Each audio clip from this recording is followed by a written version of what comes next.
So ayun, good day sa inyo mga kasabwat. For today's vlog, habang bumabiyahe tayo, pag-uusapan natin kung nakita nyo naman sa pamagat natin na TMX 125 after 5 years, ulit pa ba? Ngayong 2026.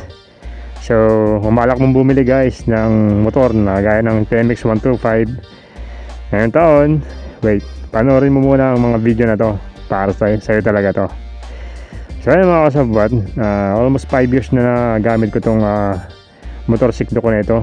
5 years, going to 6. Malapit na ito mag 6 years guys. So after nung pandemic pa, baka ko binili ito. Ayun, sa mga nakikita ko sa comment, halos karamihan medyo naguguluhan pa rin sila, naguguluhan pa sila kung TMX pa rin ba ang kukunin nila sa ngayon, kasi sa dami nga ng mga brand ngayon ay talagang maguguluhan ka kung ano ba talaga ang bibilhin mong motorsiklo, kung anong klaseng brand ang sulit ngayon. So kung plano mo pa rin ang TMX 125 ang bilhin, para sa'yo talaga ang video na ito. Alright, ito ang mga review ko after ng 5 years to 6, going to 6 years na gamit ko itong TMX 125 ko hanggang ngayon. So, konting kwento lang bakit TMX ang binili ko. So, share ko lang sa inyo. Sa mga hindi pa nakapanood ng mga dati kong video, mga bago kong followers ngayon, subscribers. So, konting kwento lang. Ito lang mga guys. So, bakit TMX? Way back 2020 nung lumuluwag na yung pandemic. So, nalawa ko sa pagbabike. Dati nagbabike ako. Kung nakapansin kung nabalikan yung kauna-unahan ko mga videos, nagbabike ride ako, kasama ko yung kapatid ko. Bike ride kami. So nanawa ako sa bike. So nag-decide ako bumili ng motor, ng panibagong motor ulit. Ang purpose ko talaga ay gamitin sa pag-uwi ng Bicol, kasi nga mahirap pa nun sa sasakyan mahirap pa yung mga pag-commute nun, kaya naisipan kong bumili ng motor at gamitin rin sa mga panggala-gala, service pamasok yan. Kasi nga kung motor versus bike, mas matipid sa oras ang motor. Kaya yun, bumili ako ng actually tatlong motor yung pinagpipilian ko dati. It's either yung YTX Sniper yung Sniper na Yamaha, at saka yung itong TMX 125. So inisip ko nun, kung TMX yung bibilhin ko, halos same lang din ng isa kong motor. Yung experience, yung RS110 ko na Yamaha, halos parehas na magiging experience sa riding. Di naman sila nagkakalayo. Kung Sniper naman yung bibilhin ko, medyo critical. Magiging hulugan, imbis na makakabili ako ng cash, magiging hulugan. Tapos yung condition pa ng parking dito sa amin is kinonsider ko rin. Medyo mahirap ang paradahan. Medyo alam nyo naman yung mga mga underbone, mainit sa mata ng mga mapagsamantala. So kaya pumasok sa isip ko, wow, TMX na lang bibilhin ko para mas simple, mas maliit. Kasi mas maliit yung TMX ayos sa mga parkingan, sa mga singitan, ayos din. So tsaka hindi siya mainit sa mata, at magkakaroon ako ng bagong experience kasi nga ibang klase ang engine ito, post ride type. So ayun, umabot sa katagalan, 5 years na to 6 years. Sa loob ng mahabang panahon, dami akong napuntahan, nakailang back to back to Bicol ako. So documented yan guys sa mga hindi nakakapanood. Lahat sa YouTube channel ko, lahat ng mga pinupuntahan ko. Dami na tayo napuntahan. So balikan nyo lang yung mga videos kung hindi nyo pa napapanood. So may mga struggle din, pero hindi ko naman masasabing malala yung mga struggle ko dyan. Kaya base sa experience ko guys, nasulit ko yung yung TMX 125. Sa mga long ride ko, back to back, wala pa naman nagiging major na problema maliban sa flat na gulong. Pero yung sabi mong tirik-tirik, wala pa yan, kasi yung motor na to, bago pa nagkakaproblema ang makina nito, nagkakaroon ng mga senyales. So dapat lang natin aralin yung mga kakaibang tunog ng makina. Yan siya, para ma-check agad kung ano ba yung magiging problema bago tayo bumira sa mga long ride. So paglipas ng maraming panahon, so satisfied talaga, satisfied. Bakit? Kasi una sa lahat, tipid sa gas. Yan, isang ano kasi pumapala ng 57 to 60 kilometers per liter ang gas consumption nito. Basta maganda yung pagkakatuno ng carb, maayos yung ano, air filter, basta naka-tune up yung motor. Walang masyadong mekanismo, kumbaga ano, yung simple kayang i-DIY kapag meron kayong gustong gawin o sa mga maintenance. Tapos langis adjust kadena, yung valve clearance madali lang din naman gawin. Katunayan, ako na nga yung nagba-valve clearance nito eh. Nagkalalan ko lang. So ang dali kasi, walang masyadong arte yung ano nito, yung mekanismo ng TMX 125. Tapos masarap sa biyahe, malambot yung upuan. Ang lambot ng upuan, malambot yung mga shock, mataas ang ground clearance. Talagang pambalagbagan din sa lubak. Yan. Ang kagandahan pa dito guys, malambot yung mga lever. So kahit malayong biyahe, hindi nakakangalay hindi nakakangalay yung kamay natin kasi malalambot ang lever nito. Kung usapang tibay naman guys, talagang maasahan pa rin. Basta sumakto yan sa riding habit natin. Tapos good yung maintenance, plus napapag-alalan natin mga basic parts. Yan.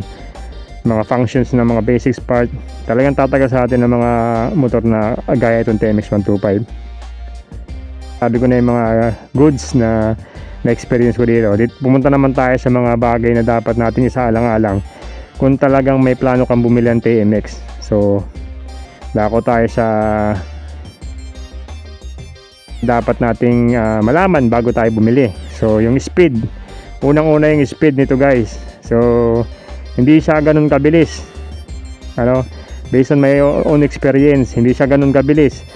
Maliban kung magmo-modified ka ng panggilid, magpapalit ka ng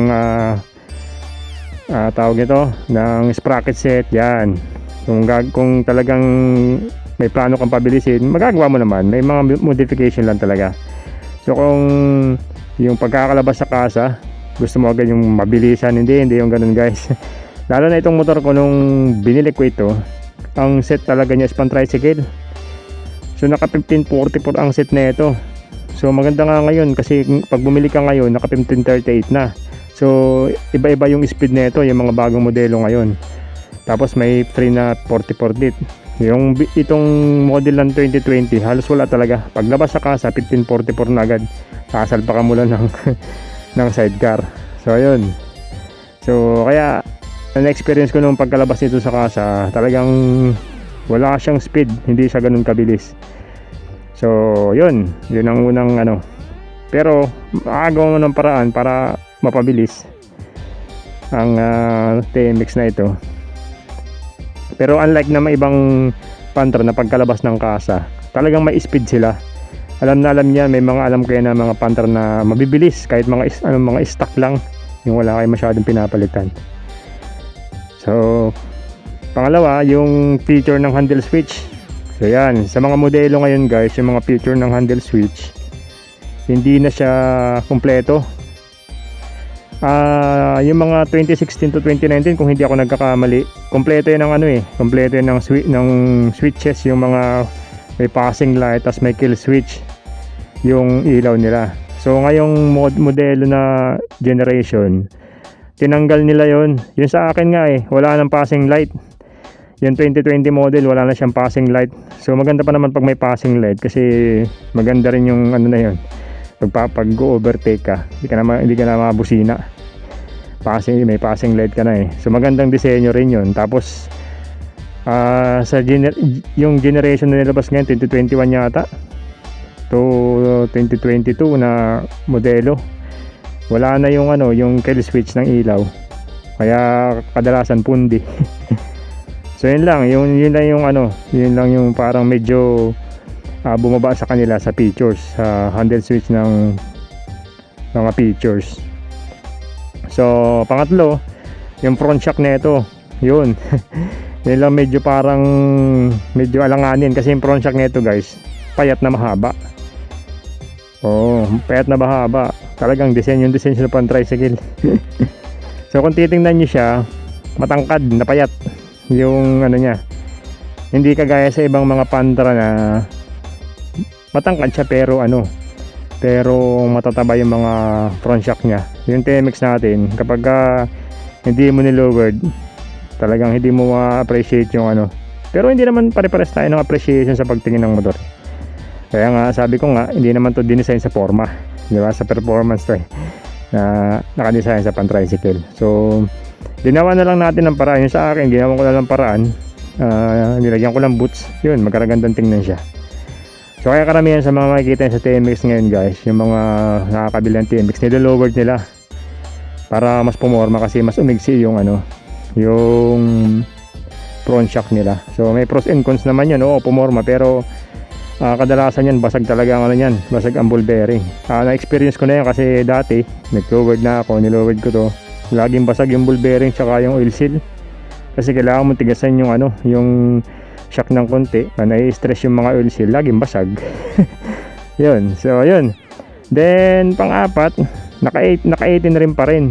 So unlike sa ibang Pantra na nilabas, halos karamihan may ibang brand talagang 17 rim na. So si Honda, Mapa Supremo, TMX 125, naka 18 rim pa rin. Pero sa Supremo naman kasi malapad eh. Yun dito sa atin sa TMX 125, so malaki na, manipis pa. Naka 18 rim tapos manipis, naka 1.4 lang. Iba-iba sana kung naging 1.6 or 1.85. Yan, magaganda sana yung ano kahit naka 18 rim. So advantage lang kasi ng 18 rim sa stock na TMX, talaga mataas yung ground clearance niya. Tsaka matindi sa duluhan. Sa takbuhan, may ibubuga sa duluhan kahit naka malaking sprocket. Yun lang. So yun lang yung mga napansin ko dito na mga medyo alanganin sa TMX 125. Kaya guys, kung ikaw naghahanap ka ng mas advanced na features na ibang Pantra, baka hindi pa sa ang TMX 125. Pwede naman, marami naman diyang mapagpipilian ng mga brand ng motorsiklo na mas advanced kaysa sa TMX. Kung meron kang hinahanap na features na magpapa-satisfied, so nasa sayo naman yan kung ano ang pipiliin mo yun guys.